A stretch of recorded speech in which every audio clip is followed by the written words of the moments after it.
बिस्मिल्लाहिर्रहमानिर्रहीम। डियर यूनिकियन, अस्सलाम वालेकुम। मैं उम्मीद करता हूँ आप लोग अपने अपने घरों में खैर आफियत से होंगे और अपनी स्टडीज़ को एंजॉय कर रहे होंगे। हम लोगों ने जो लास्ट डे लेक्चर डिस्कस किया था उसमें हमने चैप्टर नंबर 4 को डिस्कस किया था लास्ट। आज का जो हमारा लेक्चर है इसमें हम चैप्टर नंबर 5 और फिर जो हमारा नेक्स्ट लेक्चर होगा कल उसमें हम चैप्टर नंबर 6।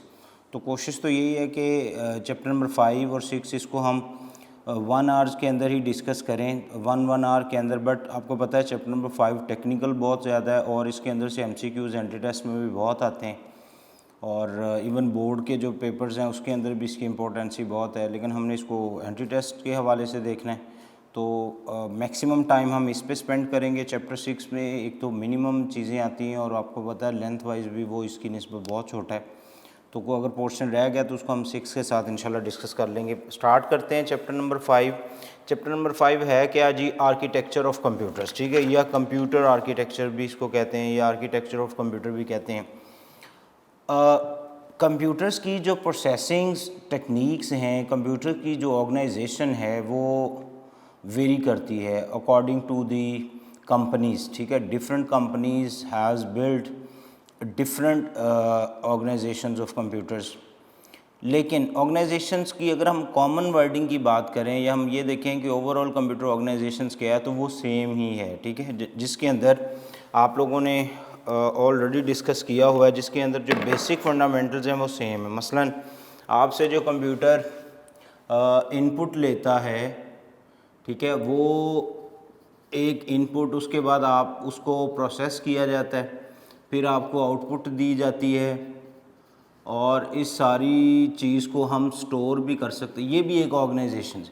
अब इसमें ये जो प्रोसेसर्स हैं ये कंपनीज़ के जो है वो x86 है लेट्स सपोज, उसके बाद इंटेल का है, उसके बाद और डिफरेंट कंपनीज़ हैं, IBM का, डिफरेंट काइंड्स ऑफ कंपनीज़ जो हैं वो प्रोसेसिंग के लिए जो यूनिट्स बनाती हैं जिनको हम प्रोसेसर्स कहते हैं वो डिफरेंट होते हैं। जब ये सिर्फ एक प्रोसेसर डिफरेंट होता है तो आपके कंप्यूटर का पूरा आर्किटेक्चर भी डिफरेंट हो जाता है। मतलब आर्किटेक्चर से मुराद ये कि उसके अंदर जो रजिस्टर्स की कैपेसिटी है वो चेंज हो जाती है, बसेस का जो डील्स ऑफ बसेस है वो चेंज हो जाती है, पोर्ट्स हैं तो वो चेंज हो जाती है, जो मेमोरी को एक्सेस करना और मेमोरी के अंदर डाटा स्टोर करना वो सारा का सारा चेंज हो जाता है। तो ये सारी चीज़ें due to the changings of processors वो सारी चीज़ें क्या हो जाती हैं? चेंज हो जाती हैं। लेकिन इन जर्नल व्यू और अगर हम जर्नल डिस्कशंस की बात करें, क्योंकि हमने एक पर्टिकुलर कंपनी को डिस्कस नहीं करना, हमने आर्किटेक्चर ऑफ कंप्यूटर पढ़ना है, तो जर्नल पर्पस आपको पता है ना कंप्यूटर्स को आर्किटेक्चर्स वाइज 2 डिफरेंट टाइप्स में डिवाइड किया गया है, ठीक है। आप लोग ये नहीं पढ़ा होगा कहीं पे, लेकिन आप नोट बुक पकड़ें, उसके ऊपर ये आप लोग नोट कर लें। सबसे पहले जो कंप्यूटर होते हैं उनको बेटा हम कहते हैं जर्नल पर्पस कंप्यूटर्स। क्या कहते हैं? Journal purpose computers. और दूसरे जो होते हैं वो होते हैं एम्बेडेड, EMBEDD,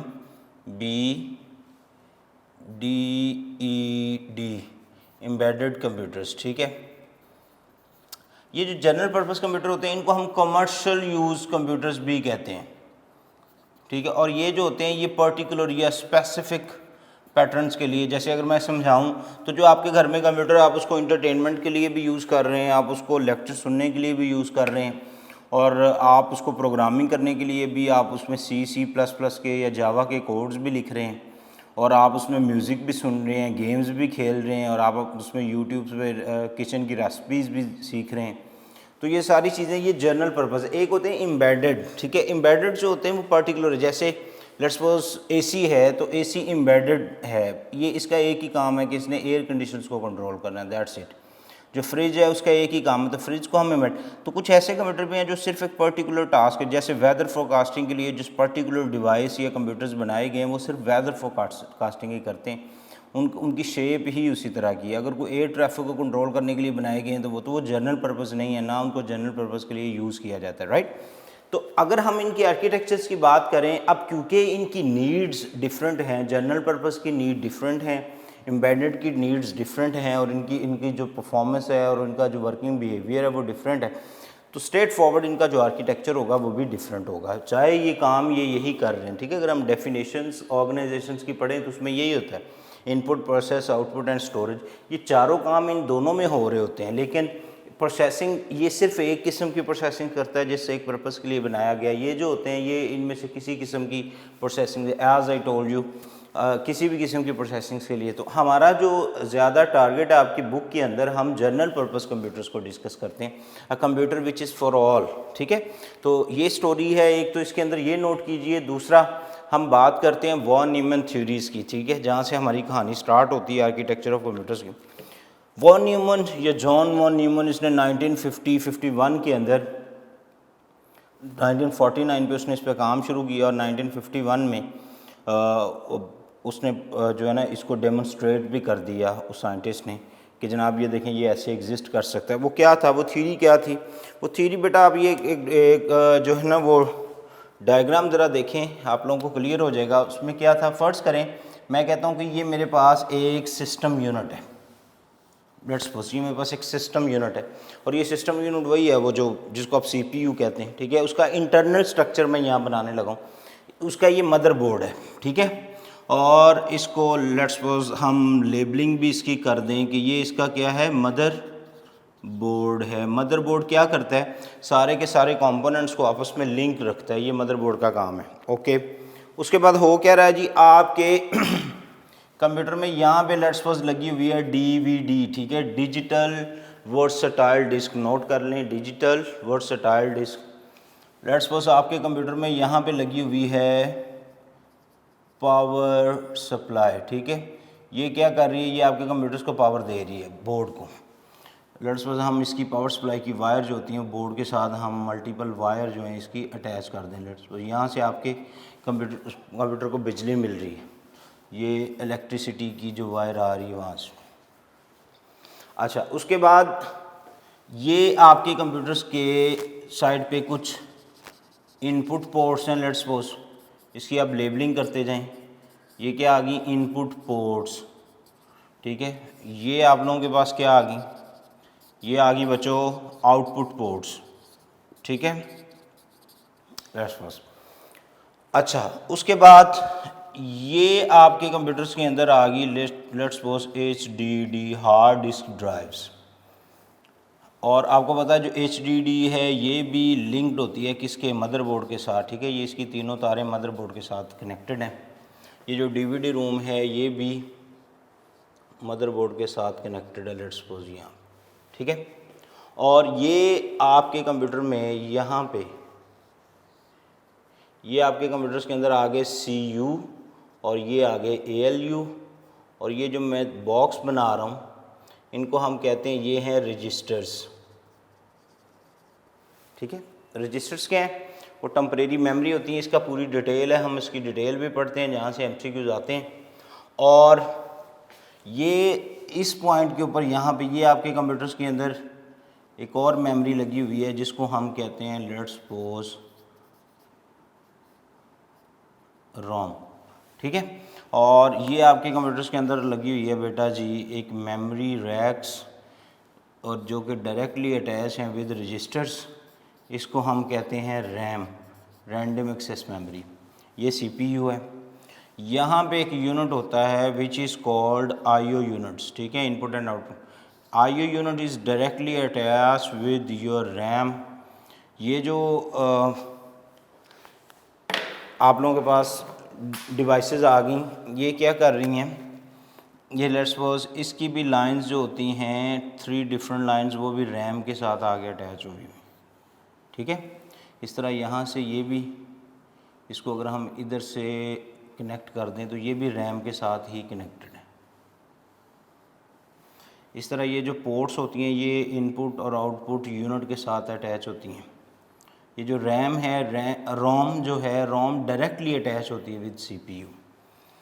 अगर आप इस डायग्राम को ज़रा गौर से देखें तो इस डायग्राम में डिफरेंट कंपोनेंट्स हैं जिनको हमने लेबल किया, और डिफरेंट कंपोनेंट्स मदरबोर्ड के ऊपर अटैच हैं।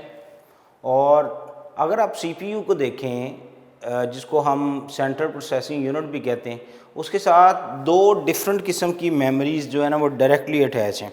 बाकी कोई भी कंपोनेंट उसके साथ डायरेक्टली अटैच नहीं है। मसलन आप गौर करें, ये आईओ यूनिट है तो ये भी आके रैम से अटैच हो रहा है, हार्ड ड्राइव भी रैम से, डीवीडी रूम भी रैम से, कोई भी और यूनिट इसके ऊपर लगेगा, जो भी चीज़ होगी वो रैम से ही कनेक्ट होती है। ओके, और रैम जो है वो इटसेल्फ जाके किससे कनेक्ट हो रही है, सीपीयू से। ये कनेक्टिविटी है दिस वन, इसको रैम की कनेक्टिविटी के लिए हम यूज़ करते हैं। और अगर आप गौर करें तो रोम भी डायरेक्टली अटैच हो रही है, ये टू कनेक्टिविटी नंबर 2 है, किसके साथ, सीपीयू के साथ। ये है आज का मॉडर्न स्टोर्ड प्रोग्राम कंप्यूटर्स, उसका मॉडर्न स्टोर्ड प्रोग्राम कंप्यूटर का आर्किटेक्चर है। वॉन न्यूमैन ने कहा क्या था जी, वॉन न्यूमैन ने ये कहा जनाब, आप चाहे तो किसी इनपुट पोर्ट के थ्रू कोई डेटा दें, आप चाहे तो आपकी हार्ड डिस्क के ऊपर जो फाइल्स पड़ी हैं वो हों, कोई डीवीडी रूम या सीडी रूम से कोई डेटा आ रहा है वो हो, कोई यूएसबी से डेटा आ रहा है वो हो, वो जिधर से भी आएगा वो डेटा, और उस डेटा को ऑपरेट करने वाले सॉफ्टवेयर। लेट्स सपोज मैं अगर एग्जांपल दूं, अगर आपने इंग्लिश का क्वेश्चन पेपर बनाना है तो आप किस में बनाएंगे, माइक्रोसॉफ्ट वर्ड में। ठीक है, तो माइक्रोसॉफ्ट वर्ड एक प्रोग्राम फाइल है और जो पेपर आप बनाएंगे वो डेटा फाइल है। तो उसने कहा था भाई जिधर से मर्जी ये डेटा कंप्यूटर में आए, चाहे वो प्रोग्राम फाइल हो चाहे वो डेटा फाइल हो, उसने हर हाल में आना कहाँ है, रैम में। ठीक है, उसने कहा था वो सबसे पहले जो है वो लोड होते हैं किसके अंदर, रैम के अंदर, यहाँ आके लोड होते हैं, चाहे वो डेटा हो चाहे इंस्ट्रक्शंस हो, यहाँ आके लोड हो गए, वो रैंडमली भी लोड हो जाते हैं, ज़रूरी नहीं है कि ये किसी सीक्वेंस को फॉलो करें। ठीक है, और वहाँ से वो फिर जाते हैं किसके पास, सीपीयू के पास, और सीपीयू उसको प्रोसेस करता है और प्रोसेस करके उसके जो अर्थमेटिक एंड लॉजिक यूनिट है उसके रिजल्ट्स प्रोड्यूस करता है। रिज़ल्ट वापस फिर सीपीयू के रजिस्टर्स, और रजिस्टर से वापस कहाँ आते हैं, रैम में, और रैम से फिर वो फ्लो करते हुए कहाँ चले जाते हैं, आउटपुट यूनिट, और आउटपुट यूनिट से आउटपुट पोर्ट्स, और आउटपुट पोर्ट से फिर वो आउटपुट डिवाइसेस की तरफ चले जाते हैं। मसलन प्रिंटर का है तो प्रिंट हो जाएगा, अगर लेट्स सपोज वो स्कैन वो जो है वो डिस्प्ले स्क्रीन का है तो उधर चला जाएगा, वो लेट्स सपोज स्पीकर की है तो आउटपुट वो उधर चली जाएगी। मैं रिपीट करता हूँ, उसने कहा था डेटा और इंस्ट्रक्शंस दो ही चीज़ें होती हैं कंप्यूटर के अंदर। अगर आपसे क्वेश्चन आता है एंट्री टेस्ट में कि बताइए जी कंप्यूटर्स के अंदर जो फंक्शनल जो फाइल्स के बिहेवियर्स हैं, अगर हम according to functionality of files की बात करें तो कंप्यूटर में कितनी तरह की फाइल्स होती हैं, तो सारे बच्चों आप लोग नोट कर लो, एज ए फंक्शन या फंक्शनल पॉइंट ऑफ व्यू को सामने रख के हमारे पास जो फाइल्स होती हैं वो आपको पता है कितनी हैं, वो 2 ही होती हैं। कौन कौन सी, ऑलरेडी आपने शायद कभी पढ़ा हो, इसके अंदर एक हमारे पास होती हैं डेटा फाइल्स और दूसरी कौन सी, एग्जैक्टली प्रोग्राम फाइल्स। ठीक है, ये आप लोगों के पास प्रोग्राम फाइल्स आ गई। अब इसकी एग्जांपल क्या है, लेट्स सपोज MS वर्ड जो है वो आपके पास प्रोग्राम फाइल है, और उसको यूज़ करके आपने कोई CV बनाया, कोई लेटर आपने लेट्स सपोज लिखा, आपने कोई क्वेश्चन पेपर बनाया, तो ये सारी की सारी क्या डेटा। तो उसने कहा भाई चाहे प्रोग्राम फाइल हूँ चाहे डेटा फाइल हूँ, जिस मर्जी नेचर या जिस मर्जी टाइप का डेटा हो, वो जाएगा पहले रैम में, और रैम से फिर वो प्रोसेस होने के लिए CPU में जाएगा। ये this is called von Neumann theory. और आज का कंप्यूटर एग्जैक्टली इसी टेक्निक को सामने रख के काम करता है कि उसमें ये मेमोरीज़ होती हैं, इंटरनल एक्सटर्नल मेमोरीज़ हैं, वो डेटा होल्ड करती हैं, प्रोसेस होता है। इसको हमने इसी डायग्राम, ऑलमोस्ट आपका पूरा चैप्टर नंबर 5 इसी डायग्राम में क्लियर होता है। ठीक है, बस डिफरेंट कंपोनेंट्स आपने पढ़ने हैं, उनकी फंक्शनैलिटी पढ़नी है, और इंस्ट्रक्शन फॉर्मेट्स के हैं, इंस्ट्रक्शन सेट के हैं, ये सारी चीज़ें हमने डिस्कस करनी है one by one. This is called architecture of computer, computer का इंटरनल ढांचा। ठीक है, कंप्यूटर काम कैसे करता है, स्टोरी क्लियर है। और ये आर्किटेक्चर ऑफ कंप्यूटर किसका है, जनरल पर्पस कंप्यूटर्स का है, जो हम जनरली यूज़ करते हैं। This is called von Neumann theory. अगर आप गौर करें तो वॉन न्यूमैन थ्योरी के अंदर जो इम्पोर्टेंट चीज़ थी, वॉन न्यूमैन थ्योरी में वो रैम है, रोम है, और इसके कुछ डिफरेंट कंपोनेंट्स। तो मैं उनको आपको लिस्ट अप करवाता हूँ वन बाय वन। ठीक है, सारे के सारे कंपोनेंट्स को लिस्ट अप कीजिए, ज़रा नोटबुक खोलिए। सबसे पहला जो आप लोगों के पास है, वो आप लोगों के पास जो सबसे पहली चीज़ आएगी बेटा वो आएगा CPU, जो कि ये है। ठीक है, उसके बाद जो दूसरी आएगी वो आएगी बस इंटरकनेक्शंस।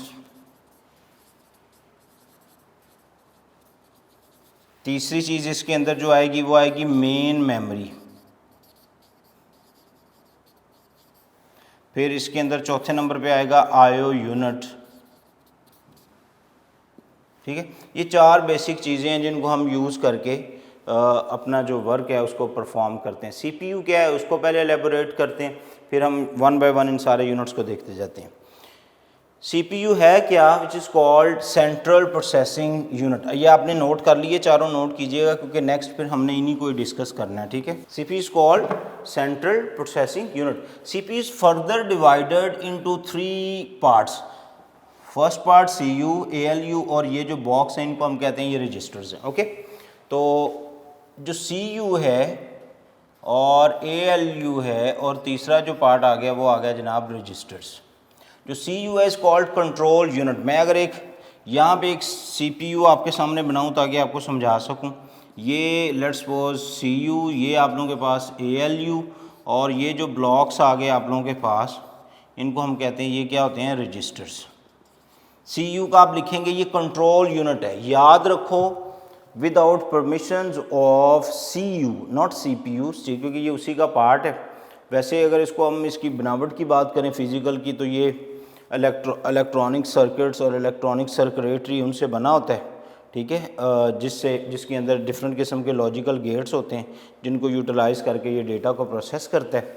एक बात, दूसरी बात इसका ये वाला जो पार्ट है कंट्रोल यूनिट, ये कंप्यूटर के अंदर सारी की सारी एक्टिविटीज़ जो होती हैं उनको कंट्रोल करता है, इसीलिए इसका नाम कंट्रोल यूनिट। मसलन आपके कंप्यूटर की स्क्रीन के ऊपर जो पॉइंटर है वो पॉइंटर तब तक मूव नहीं होगा जब तक कंट्रोल यूनिट जो उसको परमिशन नहीं देता, ठीक है। Every step, every processings, every movements in your computer is straight forward control by control unit. अच्छा, उसके बाद आ गया ALU stand for arithmetic and logic unit, ठीक है। ये इसका एब्रीवेशन लिख लें क्योंकि जितने भी एडिशन, सब्ट्रैक्शन, मल्टीप्ली, आपको पता है ये डिवीजन, ये जो एंड गेट, और गेट, नॉट गेट, ये जो सारी की सारी जो एक्टिविटीज़ हैं जो आपका कंप्यूटर परफॉर्म करता है, जो असल इसी को प्रोसेसिंग्स कहते हैं, ठीक है।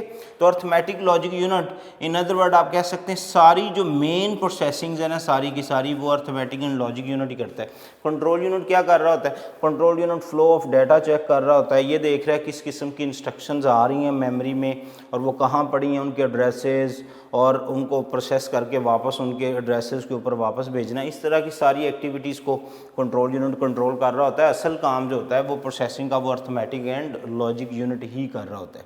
स्टोरी क्लियर हुई आपको, आगे चलते हैं। उसके बाद है रजिस्टर्स। अगर आप इस डायग्राम पे आएँ तो ये रजिस्टर्स हैं। रैम में जो डेटा आता है वो उसने CPU में जब पहुंचना है तो उसने सबसे पहले रजिस्टर्स में पहुंचना है। रजिस्टर्स क्या हैं, रजिस्टर्स टेम्परेरी मेमोरी है इनसाइड द CPU, ठीक है। ये आर्जी सी मेमोरी है CPU के अंदर, जो रैम से आने वाला डाटा और रैम को वापस जाने वाला डाटा, दोनों डाटा को होल्ड यही करता है, ठीक है। जब डाटा रैम से आता है तो भी रजिस्टर्स में आता है, उसके बाद अरिथमेटिक लॉजिक यूनिट उसको प्रोसेस करता है तो वो वापस भी किस में जाता है, रजिस्टर्स के अंदर ही जाता है। ये रजिस्टर्स का पूरा टॉपिक है जो आगे चल के हमने डिस्कस करना है, और ठीक है। ये आप लोगों को कंट्रोल यूनिट का क्लियर हो गया।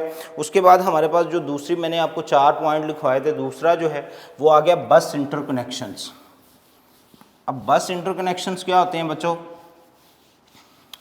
ये आपको पता है जी, लाइंस हैं, ये वाली लाइंस, ये जो रेड लाइंस मैंने खींची, ये ब्लू, ये इधर से ये रेड लाइंस आ रही है, ये भी रेड लाइन, ये सारी अगर आप देखें तो डिफरेंट जो कंपोनेंट्स हैं वो वायरलेस तो नहीं है ना, वो किसी वायर, किसी लिंक के थ्रू आपस में कनेक्टेड हैं। और उस कनेक्टिविटी के लिए हम लोग जो लाइंस यूज़ करते हैं, जो कि आपकी डायग्राम में आपको नज़र आ रही हैं, उनको हम बस इंटरकनेक्शंस कहते हैं, ठीक है। इनकी भी आगे डिटेल है, वन बाय वन वो भी हम देखते हैं। उसके बाद मैंने कहा जी मेन मेमोरी, मेन मेमोरीज़ क्या होती हैं, ये याद रखें, इसमें बड़ी कन्फ्यूजन है। लोग इसको primary memory, secondary memory wise देखते हैं, या टेम्परेरी डाटा होल्ड या परमानेंट, तो उस वजह से एक फ़ीचर है वो प्राइमरी और सेकेंडरी। मेन मेमोरीज़ क्यों कहा जाता है, अगर आप उस डायग्राम को देखें तो वो वाली तमाम मेमोरीज़ जो कंट्रोल CPU के साथ, सेंट्रल प्रोसेसिंग यूनिट के साथ डायरेक्टली अटैच हैं, उनको हम मेन मेमोरीज़ कहते हैं। ज़रा गौर करें वो कौन कौन सी हैं, वो एक रैम अटैच है और दूसरी कौन सी है, रोम। तो इन दोनों को कंबाइन हम मेन मेमोरीज ही कहते हैं। अब इनमें जो रैम है वो टेम्परेरी मेमोरी है और जो रोम है वो परमानेंट मेमोरी है, ठीक है। तो वो प्राइमरी सेकेंडरी उनके डेटा होल्ड करने या ना करने की वजह से कहा जाता है, बट इनको मेन मेमोरीज क्यों कहा जाता है, क्योंकि ये डायरेक्टली सीपीयू के साथ अटैच हैं, that's why they are called main memories. Concept समझ आ गया? तो रैम को मेन मेमोरी क्यों कहा जाता है? क्योंकि वो सीपीयू से डायरेक्ट कम्युनिकेट कर सकती है। और रोम को मेन मेमोरी क्यों कहा जाता है? क्योंकि वो भी सीपीयू के साथ डायरेक्ट कम्युनिकेट कर सकती है, that's why they are called main memories. अच्छा, प्राइमरी मेमोरी क्यों कहते हैं रैम को? क्योंकि ये डाटा आपको पता है शॉर्ट पीरियड ऑफ टाइम के लिए होल्ड करती है। और सेकेंडरी मेमोरी हार्ड डिस्क को क्यों कहते हैं? लेट्स सपोज वो लॉन्ग पीरियड ऑफ टाइम के लिए डेटा होल्ड करती है। ये मेजर डिफरेंसेस हैं। तो हम पढ़ते हैं जी मेन मेमोरी और मेन मेमोरी की आगे टाइप्स। तो ये हमारे पास हेडिंग है बच्चों, मेन मेमोरी, ठीक है। और मेन मेमोरी में आपको पता चल गया जी दो ही चीज़ें आती हैं, कौन कौन सी? एक आ गई रैम और दूसरी कौन सी आ गई? रोम। हम पहले डिस्कस करेंगे रैम। रैम को रैम क्यों कहते हैं? क्वेश्चन है जी आपको समझाने के लिए। अगर आप गौर करें तो इसके डिफरेंट रैक्स हैं, डिफरेंट पॉइंट्स हैं। मसलन इसका एड्रेस है एक 0 0 0 0, ये है 0 0 0 1। मैं किसके लगा रहा हूँ? मैं इन बॉक्सेस के एड्रेस लगा रहा हूँ, ठीक है। लेट्स सपोज ये है 0 0 0 2 0 0 0 3 0 0 0 4 0 0 0 5। लेट्स सपोज ये मल्टीपल मेरे पास एड्रेस आ गए।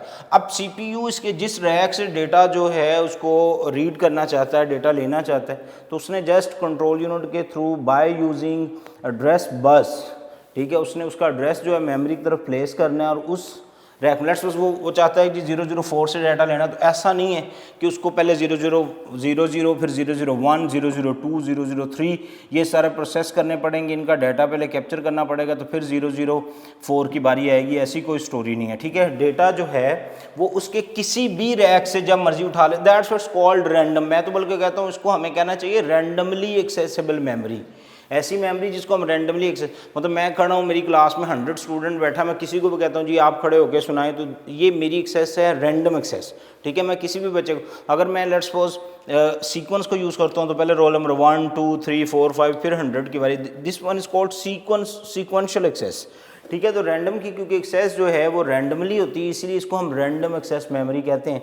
और रैम जो है ये मेन मेमोरी भी है, रोम भी मेन मेमोरी है। क्लियर होगी क्यों? क्योंकि सीपीयू से कनेक्टेड है।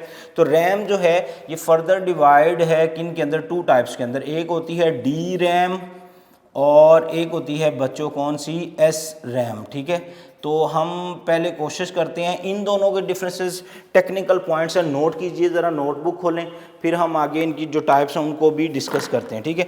सबसे पहले डी रैम और ये रैम और रोम के जो हैं वो पॉइंट्स आप लोग डिस्कस करें मेरे साथ, लिखिए ज़रा। There is few differences between RAM and ROM. पहला, सबसे पहला जो डिफरेंस है रैम के अंदर वो क्या है जी? रैम इज़ टेम्परेरी मेमोरी, ठीक है। मेन मेमोरी के वर्ड से प्लीज़ क्लियर हो जाइएगा, सीपीयू के साथ कनेक्ट हैं तो वो ये मेन मेमोरी है, कंफ्यूज नहीं करना आपने आपस में इनको। तो ये इनकी फर्दर टाइप्स को हम नेक्स्ट देखते हैं। सबसे पहले ये जो होती है ये टेम्परेरी मेमोरी होती है। क्या होती है जी? ये टेम्परेरी है। और ये क्या है? अगेन ये क्या होगी? परमानेंट मेमोरी होगी। ओके, पहला डिफरेंस। दूसरा difference, the data in the RAM can be changed or deleted, the instruction written on the ROM cannot be changed or deleted, ठीक है। इसके अंदर जो डेटा है उसको आप चेंज कर सकते हैं, चेंजेबल लेट्स सपोज, ठीक है। और ये आप कह सकते हैं जी जो भी इंस्ट्रक्शन और डेटा जो आपने रोम में लिख दिया, बेशक इसकी फर्दर टाइप्स हैं उनमें चेंजेबल है, बट मैं सिर्फ रोम की बात कर रहा हूँ। तो रोम के अंदर जो डेटा है वो है नॉट चेंजेबल, ठीक है। इसको आप अपनी वर्डिंग में भी लिख सकते हैं अपनी अंडरस्टैंडिंग के लिए। तीसरा पॉइंट नोट कीजिए please, instruction in RAM change continuously as different programs executed. क्योंकि आपको पता है आप जिस प्रोग्राम के क्लिक करेंगे वो रैम में आएगा, तो इसीलिए रैम के अंदर जो डेटा है वो फ्रीक्वेंटली क्या होता रहता है? फ्रीक्वेंटली चेंज होता रहता है। और इसके अंदर जो डेटा है वो फ्रीक्वेंटली, बल्कि वो चेंज होता ही नहीं, वो जो है वो पॉसिबल ही नहीं है कि उसके अंदर जो लिखी गई इंस्ट्रक्शंस हैं नॉट पॉसिबल टू चेंज, ठीक है। ये एक आ गया नॉट पॉसिबल टू चेंज। ये आप लोगों के पास हो गए 3 पॉइंट्स। ये नंबर 4 पे इनका डिफरेंसेस देखें जी। RAM is volatile memory and ROM is non volatile memory. अब ये भी एक कॉन्सेप्ट है जी, वोलेटाइल मेमोरी, ठीक है। आप लिख लेंगे रैम इज़ volatile और ये क्या है, ये नॉन वोलेटाइल है।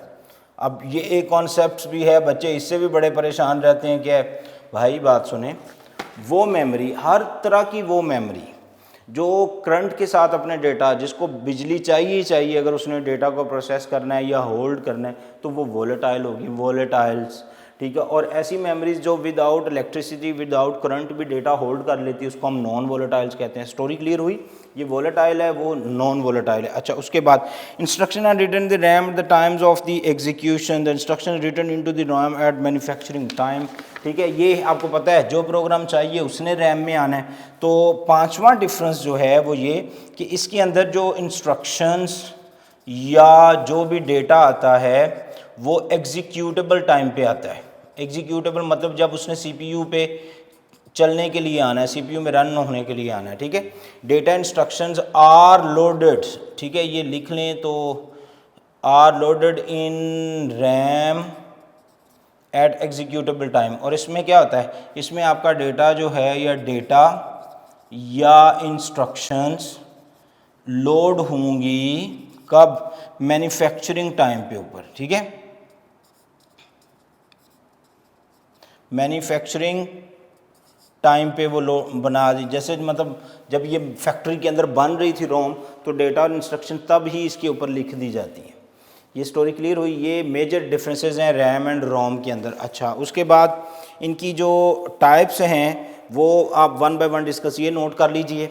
अब हम इसमें देखते हैं जी, जो रैम है उसकी कुछ फर्दर टाइप्स हैं और उनके डिफरेंसेस हैं। मैंने अभी आप लोगों को लिखवाया था, रैम की जो फर्दर टाइप्स हैं वो दो हैं। कौन कौन सी? वो जनाब, एक आप लोगों के पास है डी रैम और दूसरी कौन सी है, एस रैम। तो उनको देख लीजिए। आर्किटेक्चर में ये दोनों एग्जिस्ट कहाँ करती हैं, ये पहले ज़रा देखिए। ये जो रैम है ना, जो मोस्ट फ्रीक्वेंटली है, जिसको मैंने अभी रैम कहा था, ये एक्चुअली डी रैम होती है, dynamic, as its name refer, changeable, dynamics, ठीक है। और ये जो होती है, ये इस पॉइंट के ऊपर ये वाली मेमोरी, इसको हम कहते हैं, ये हमारे पास होती है कैशे मेमोरी। क्या होती है? Cache memory. ऐसी मेमोरी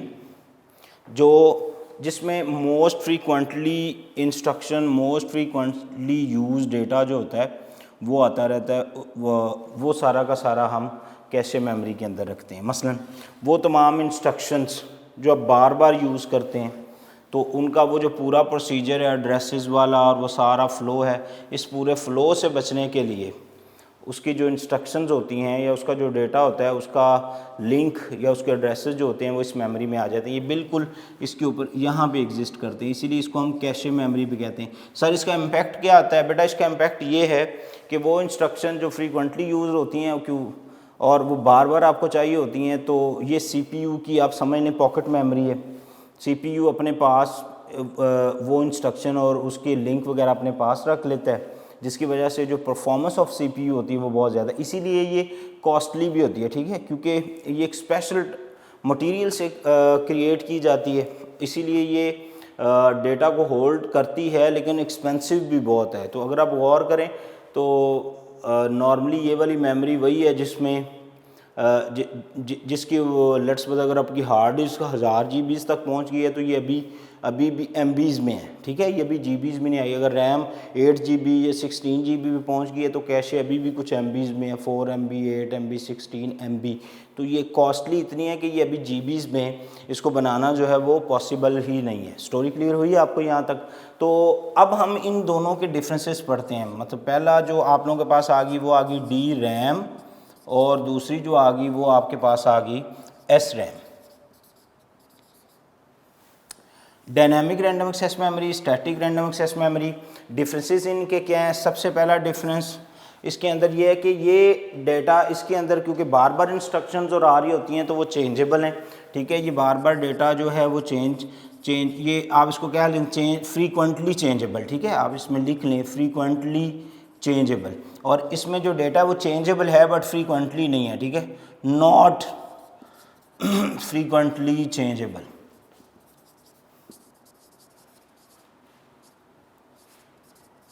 इसमें डेटा और इंस्ट्रक्शन फ्रीक्वेंटली चेंजेबल है, इसमें डेटा और इंस्ट्रक्शन फ्रीक्वेंटली चेंजेबल नहीं है। ये पहला डिफरेंस है। दूसरा डिफरेंस, इसकी लिस्ट बनाएं ज़रा। इट इज़ फास्टर, ठीक है, जो आप लोगों के पास एस रैम है ये फास्टर होती है और ये स्लोअर होती है। मैं सिर्फ इन दोनों का कंपैरिजन कर रहा हूँ, बाकी जो इसकी एक तरतीब है ना फास्टर और स्लोअर की, वो भी मैं आपको एंड पे लिखवाऊंगा। एस रैम फास्टर होती, डी रैम फास्टर नहीं होती। Okay, it does not need to power refreshed, ये अपने डेटा को, ये दूसरा हो गया पहला, ये इसको पावर की बहुत ज़्यादा ज़रूरत, नॉट नीड या power not needed to refresh contents, ठीक है। ये अपने जो भी इसके अंदर कंटेंट यहाँ पे जो मोस्ट फ्रीक्वेंटली, उसको रिफ़्रेश करने के लिए इसको पावर सप्लाई की ज़रूरत नहीं पड़ती। ये जो है इसको अपने कंटेंट रिफ़्रेश करने के लिए पावर सप्लाई की ज़रूरत पड़ती है बार बार, ठीक है। ये इलेक्ट्रिसिटी बार बार यूज़ करती है। उसके बाद एक और, क्योंकि इसमें नहीं पड़ती तो ये इसका एक पॉइंट और भी है, ये लेस पावर भी यूज़ करती है, ठीक है। ये लेस पावर यूज़ करती है। और ये जो है नंबर 4 वाली, इसका हम पॉइंट यहाँ लिख लेते हैं, आपको नज़र आ जाए 4 पॉइंट, ये मोर पावर यूज़ करती है as compare to more power as compare to S RAM, ठीक है। ये इनके कुछ डिफरेंसेस हैं, यही की पॉइंट्स हैं जो पेपर्स में आते हैं, इनको ज़रा नोट करते जाइए साथ साथ। ये आपका एक टेबल क्लियर हो गया। अब हम बात करते हैं जनाब रैम की, रैम होगी, अब हम बात करते हैं रोम की, ठीक है। रोम क्या है उसको देखते हैं और उसकी टाइप्स देखते हैं। ये आपने नोट कर लिया, आगे चलते हैं। जो रोम है बेटा ये है रीड ओनली मेमोरी। मसलन अगर हम सिर्फ रोम की बात करें, जैसे हमने शुरू में रैम पढ़ी, रोम की बात करें तो रोम सीपीयू के साथ डायरेक्टली अटैच होती है, इसीलिए रोम भी मेन मेमोरी है। स्टोरी क्लियर है। अब सर रोम में होता क्या है? रोम में स्टार्टअप होता है, बूस्ट, जहाँ से आपका कंप्यूटर को पहली किक मिलती है, जहाँ से आपका कंप्यूटर स्टार्ट होता है, जिसको आप लोगों ने अगर ये वर्ड सुना है, नहीं सुना तो वो देख लें, BIOS, basic input output system, ठीक है। ये वो वाले सॉफ्टवेयर्स होते हैं, वो वाले इंस्ट्रक्शंस होती हैं जो ऑपरेट, क्योंकि अगर हम कंप्यूटर्स की ऑन होने या बूट होने के को हम डिवाइड करें तो सबसे पहले आप कंप्यूटर का पावर बटन प्रेस करते हैं। जैसे ही पावर ऑन होती है तो ये स्टेप 1 है। जो स्टेप 2 है आपका बायोस चलता है, ठीक है, ये स्टेप 2 है। उसके बाद फिर आपका ओएस चलता है, फिर डेस्कटॉप आती है जो कि यूज़र इंटरफेस है, ठीक है। तो ये चार फेजेस होते हैं, जहाँ से ये 3 ये 4, जब ये चौथा फेज़ आ जाता है फिर आपका कंप्यूटर यूजेबल होता है। अब आपने ऑन किया, ठीक है, ऑन हुआ, उसके कंपोनेंट उसने चेक किया, बिजली भगा भगू के चेक कीजिए, ओके। उसके बाद बायोस एक्टिवेट होता है। ये करता क्या है? ये आपके कंप्यूटर को उस स्टेज पे लेके आता है जहाँ से आपके कंप्यूटर की विंडो या ऑपरेटिंग सिस्टम जो भी आपने उस पर इंस्टॉल किया हुआ है वो लोड हो सके। जब वो लोड होता है तो फिर उसकी लोडिंग के बाद आगे फिर डेस्कटॉप आ जाए, then you can operate your computer. तो रोम जो है वो इसीलिए डायरेक्टली अटैच है विद सीपीयू, क्योंकि इसके अंदर बायोस है और बायोस से कंप्यूटर को स्टार्टअप मिलता है, कंप्यूटर आपका एग्जीक्यूट होता है, चलता है इस पॉइंट से। स्टोरी क्लियर है। अब रोम जो है बेटा इसकी फर्दर टाइप्स भी हैं, वो आपने पढ़ी हुई हैं। एक इसके अंदर होती है रोम, एक रोम है, और एक होती है जी पी रोम।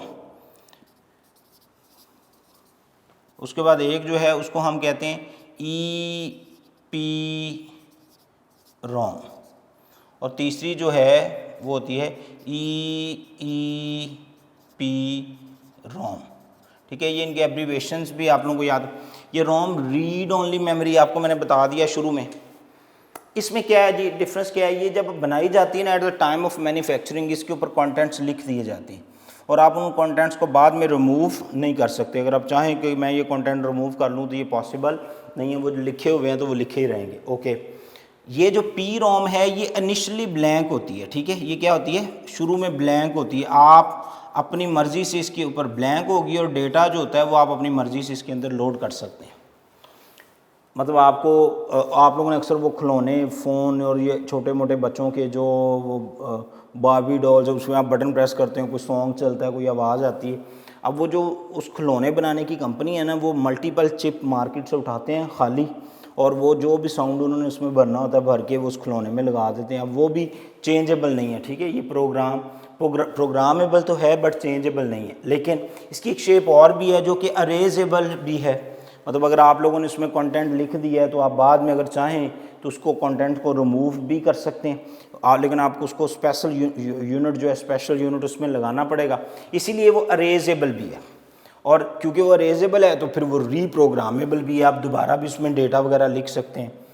एक इसकी जो थर्ड टाइप है ये यूएसबी वगैरह जो है ये ईपी रोम है, इलेक्ट्रिकली ये चाहे आपका मेमोरी कार्ड है या यूएसबी है या ये डिफरेंट किस्म की ड्राइव्स हैं, ये सारी की सारी वो टाइप्स हैं सेकेंडरी स्टोरेज की जो कि इलेक्ट्रिकली अरेजेबल प्रोग्राम, आप जस्ट आपने डिलीट कंटेंट या फॉर्मेट ड्राइव की आपने जस्ट कमांड देनी, वो ऑटोमेटिकली उसके कंटेंट उसका डेटा या format memory card format USB, तो वो सारा का सारा इलेक्ट्रिकली ही इसका डेटा, तो इसीलिए इसको कहते हैं electrically erasable programmable read only memory, ये रोम सबके साथ ही लगेगा।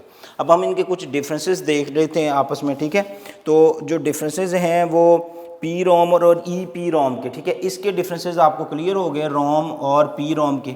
और उसके बाद जो ई पी रोम है और जो पी रोम है और ई पी रोम, इन दोनों के देखते हैं, ये दोनों डिफरेंसेस आपस में देख लें। इन दोनों का तो आपको पता चल गया, अब हमारा टारगेट है इन दोनों के, फिर हम इसके भी डिफरेंसेस देखते हैं। इसमें अब पहला जो डिफरेंस है इन दोनों में वो नोट कीजिए। पहले हम बात करेंगे किसकी, पी रोम की। पी रोम जो है ये प्रोग्रामेबल है, क्या है, प्रोग्रामेबल है एज इट्स नेम रेफर्ड, ठीक है। इलेक्ट्रिकली प्रोग्रामेबल मेमोरी है, ये भी है, लेकिन ये जस्ट स्ट्रेट फॉरवर्ड है, ये आपको इलेक्ट्रिकली भी इसके अंदर है, ये भी प्रोग्रामेबल क्योंकि इसमें इलेक्ट्रिकली आ गया, और ये अरेजेबल भी है।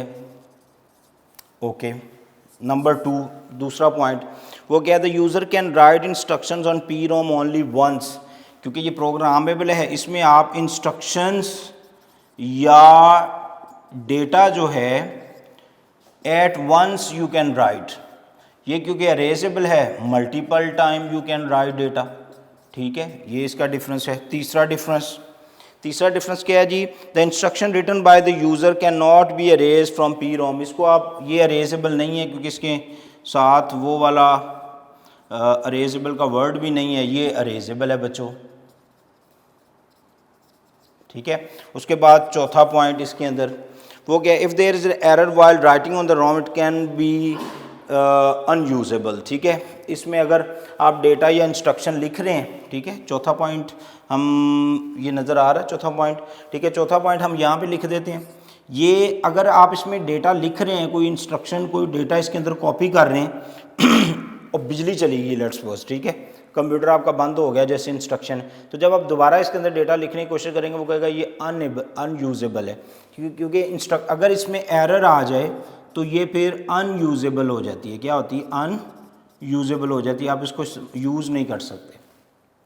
इसमें ऐसा नहीं है क्योंकि इसके अंदर ये कैपेसिटी है, तो ये एरर आ भी जाए तो ये उस एरर को हैंडल कर लेती है। इस तरह की चीज़ें आपको एमसीक्यूज़ में आएंगी, इसीलिए प्लीज़ इनके डिफरेंसेस और ये पॉइंट बना के लाने का मतलब ये है कि आप लोगों को ये सारे पॉइंट्स 1 बाय 1 लिखवाए जा सकें और आप क्लियर हो जाए। उसके बाद इसकी थर्ड टाइप है which is called E P ROM. ये जितने भी मैंने पॉइंट्स लिखे हैं ये सारे ई पी रोम में यूजेबल है। मसलन एरर आ जाए, you can rearrange data, you can री राइट डेटा, इसमें डेटा डिलीटेबल है, इसमें डेटा अरेजेबल है, ये रीप्रोग्रामेबल है, ये इनिशियली ब्लैंक होती है, ये यूज़र डिफाइनेबल है, instruction data according to the user need, आप सारी चीज़ें इसके अंदर लिख सकते हैं। तो ये जितने भी पॉइंट्स हैं ये सारे इसमें परफॉर्म हो सकते हैं, बट इसके साथ एक ही वर्ड आएगा विच इज़ कॉल्ड इलेक्ट्रिकली, ठीक है। मतलब आप लोगों को इसको किसी स्पेशल, ये वाली जो है इनको आपको किसी स्पेशल इक्विपमेंट्स में लगाना पड़ेगा, ये सारे वर्क परफॉर्म करने के लिए इनको स्पेशल इक्विपमेंट्स में नहीं लगाना। ये कंप्यूटर में अगर कहीं लगी हुई हैं या यूएसबी है जो भी है, तो आप जस्ट इलेक्ट्रिकली ये सारा कंटेंट, ये सारी इंस्ट्रक्शन और डेटा जो होता है उसको आपस में क्या करते रहते हैं, चेंज करते रहते हैं। तो ये आप लोगों के पास डिफरेंसेस हो गए। मैंने आपको किस किस का डिफरेंस लिखवाया, पहले रैम एंड रोम का, उसके बाद रैम की 2 टाइप्स थी, एस रैम, डी रैम, उनके डिफरेंसेस, फिर रोम की 3 टाइप्स थी, उनके डिफरेंसेस। ये आपका जो मेन मेमोरी वाला कॉन्सेप्ट है ना वो क्लियर हो गया। अब हम चलते हैं नेक्स्ट, जरा हेडिंग दीजिए प्लीज़। हम पढ़ते हैं बस इंटरकनेक्शंस। क्या पढ़ते हैं, बस इंटरकनेक्शंस। बस इंटरकनेक्शंस क्या हैं जी, जल्दी से ज़रा सोचिए, आपके पास टाइम है 30 सेकेंड्स, तो मुझे बताइए।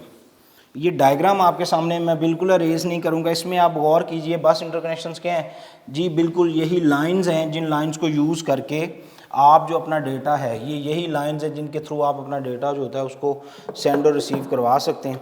तो मैं इस डायग्राम को कोशिश करता हूँ थोड़ा सा एक इधर डायग्राम ड्रॉ करते हैं ताकि आप लोगों को समझ आ सके। ये देखें, ये आ गया, ये आपके पास आ गया जी CPU, ये आ गया आपके पास रैम, और ये लेट्स सपोज आप लोगों के पास आ गई हार्ड डिस्क ड्राइव्स। इसके दरमियान में बच्चों ये 3 लाइंस होती हैं, मसलन ये लाइंस आ गई, लाइन नंबर 1, ये लाइन नंबर 2 और ये लाइन नंबर 3। इस तरह ये इसमें line number 1, line number 2, line number 3, ठीक है। और ये अगर आईओ यूनिट है तो ये इसके साथ भी लाइन। अब इसमें है क्या जी, इसमें एक जो लाइन है इसको, ये सारी जो इलेक्ट्रिकली पाथवेज हैं which can use to transfer data between different components, उनको हम कहते हैं बस इंटरकनेक्शन। ये आपके पास आ गई लेट्स सपोज एड्रेस बस, क्या आ गई, एड्रेस बस। और ये जो दूसरी है इसको हम कहेंगे जी ये है डेटा बस, और तीसरी जो है इसको हम कहते हैं कंट्रोल बस। अब फ़र्ज़ करें इसके जो ट्रैक एंड सेक्टर्स हैं, इसके ऊपर प्लेटर्स लगे हुए हैं, उनका एक एड्रेस होगा let's suppose track number 7, sector number 4, उसके ऊपर लेट्स सपोज कोई ऑडियो सॉन्ग पड़ा है, ठीक है। अब ये एक पूरा एड्रेस है। जब आप इसको क्लिक करेंगे अपनी कंप्यूटर स्क्रीन के ऊपर, तो सबसे पहले जिसको पता चलता है ना वो CU को पता चलता है। किसको पता चलता है, CU इसका address by using address bus. और इसीलिए ये जो एड्रेस बस होती है ना ये यूनि डायरेक्शनल होती है, ठीक है। एक सिर्फ CPU से उसके एड्रेसेस लाती है, ये वापस कुछ नहीं लेके जाती। ये इसका एड्रेस प्लेस करेगा कि ये वाला जो एड्रेस है ना, कि ये डेटा है, ये पूरा एड्रेस यहाँ आ जाएगा, ये डेटा ये रैम को कहेगा, रैम आगे एड्रेस बस के थ्रू इसको भेजेगी किस में, हार्ड ड्राइव्स के पास। उसको पता है क्योंकि जितने भी कंपोनेंट्स हैं इसके ऊपर, हर कंपोनेंट्स को एक लॉजिकल एड्रेस मिला हुआ है जिसको वो फॉलो करके अपने डेटा और इंस्ट्रक्शंस को एक्सेस करता है। अच्छा, एड्रेस आया रैम के पास, रैम से होता हुआ एड्रेस बस के थ्रू वो पहुंचा कहाँ पे, हार्ड ड्राइव्स पे, और हार्ड ड्राइव से फिर निकलेगा डेटा। क्या निकलेगा, डेटा। और डेटा जो होता है वो फिर डेटा बस के थ्रू वापस आएगा किस में, रैम में, और फिर वहाँ से होता हुआ डेटा बस के थ्रू चला जाएगा।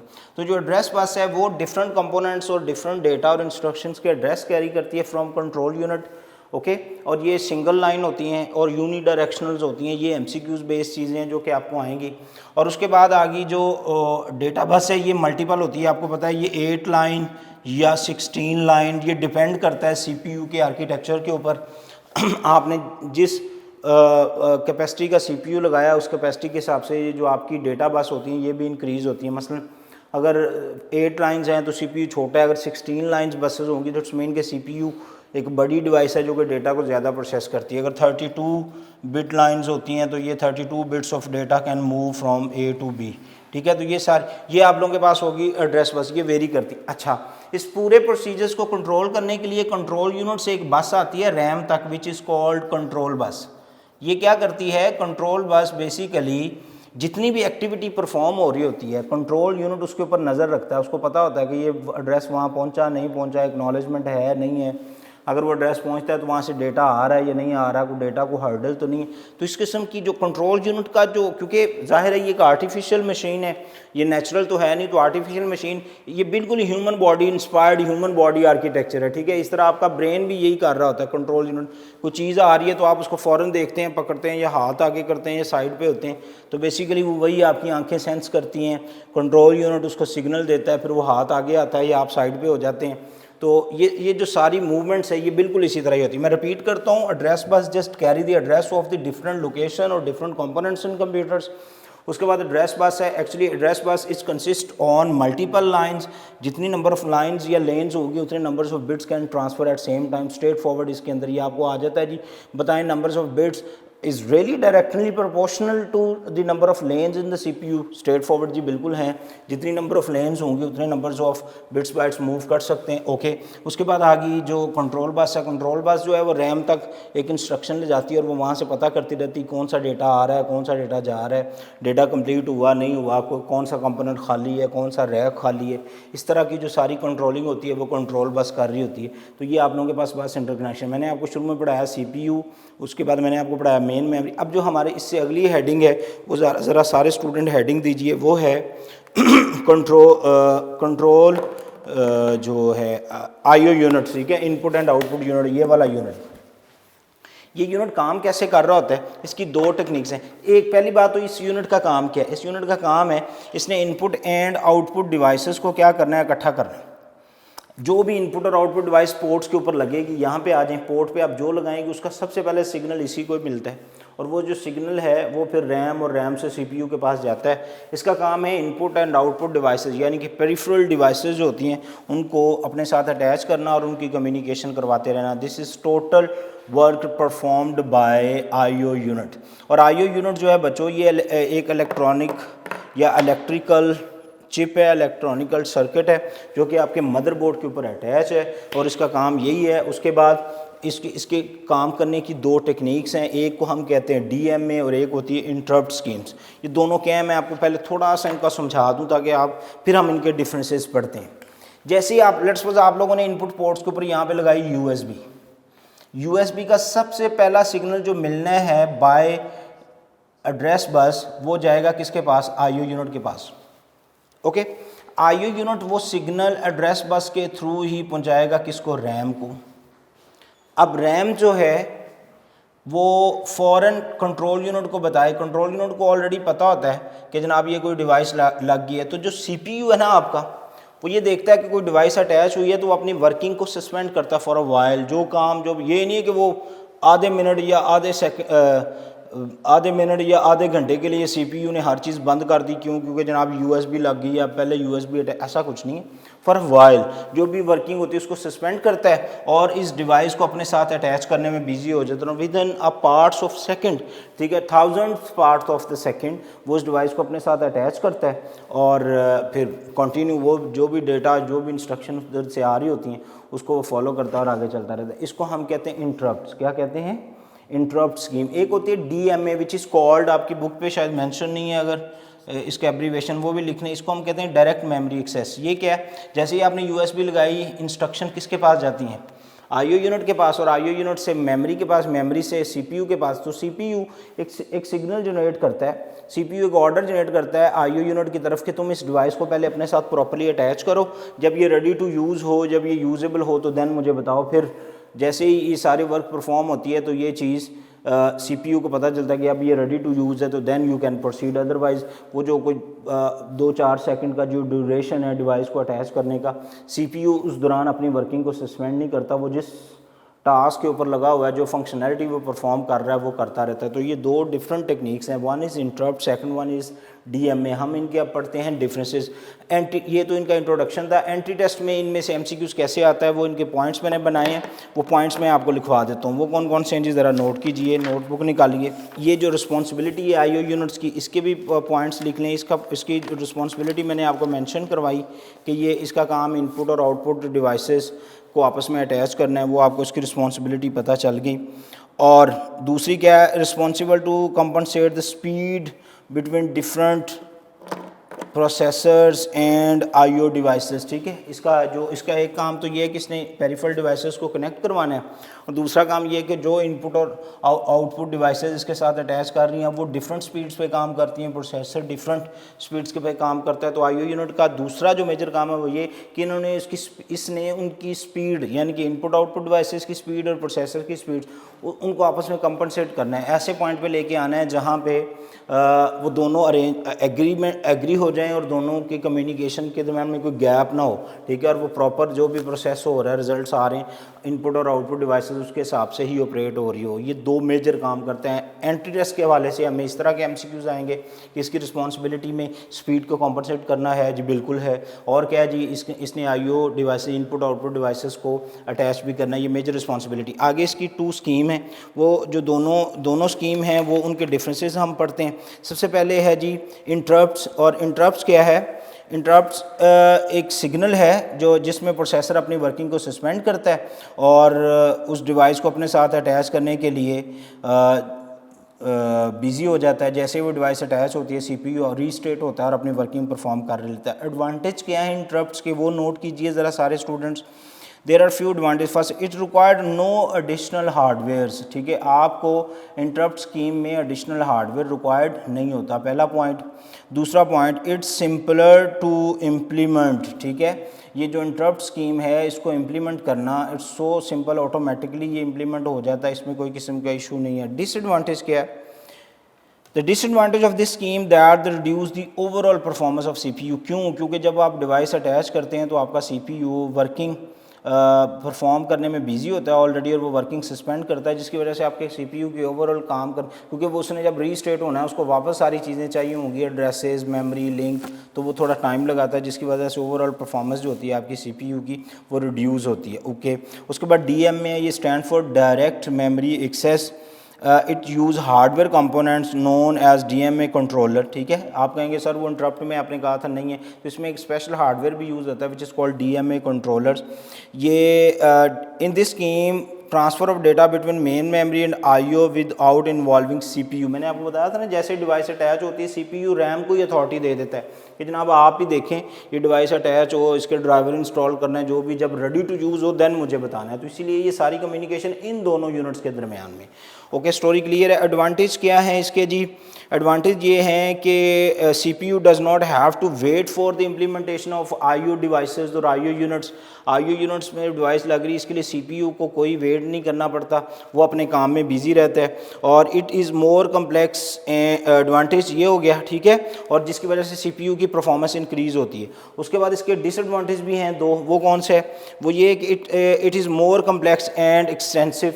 ठीक है, ये बहुत ज़्यादा कम्प्लेक्स है कि क्योंकि इसके अंदर स्पेशल DMA कंट्रोलर इन्वॉल्व होता है, जिसकी वजह से इसकी कम्प्लेक्सिटी काम करने की जो आप समझ लें कि इसकी एक्यूरेसी है वो भी डिस्टर्ब होती है। एक्यूरेसी आप इसको शायद नहीं कह सकते, कम्प्लेक्सिटी मीन के जो डेटा और DMA कंट्रोलर और उसके दरमियान में जो लिंक है, जिसकी वजह से आपका कंप्यूटर जो है वो थोड़ा कम्प्लेक्सिटी में चला जाता है, पेचीदगियाँ हैं, इश्यूज़ हैं। बट ऐसा भी नहीं है कि जनाब हर बार जब DMA का कंट्रोलर काम करने लगता है तो आपके कंप्यूटर ही कन्फ्यूज़ हो जाता है, ऐसा नहीं है। But there is bit complexity, जिसकी वजह से आपके कंप्यूटर्स को थोड़ा सा प्रिसाइज हो के वर्क परफॉर्म करना पड़ता है, थोड़ा एक्स्ट्रा एफर्ट्स करनी पड़ती हैं। ये एक डिसएडवांटेज है। दूसरा disadvantage, it also required more hardware. DMA controller more hardware ही है, ठीक है, जो कि आपके कंप्यूटर, और ये ऑलरेडी आपके कंप्यूटर्स में लगे होते हैं जब आप कंप्यूटर परचेज़ करते हैं। तो ये नहीं है कि आपको बाहर से कोई इंस्टॉलेशन इसकी करनी पड़ती है, ऐसा कुछ नहीं है, ठीक है, वो ऑलरेडी इसमें इन्वॉल्व होते हैं।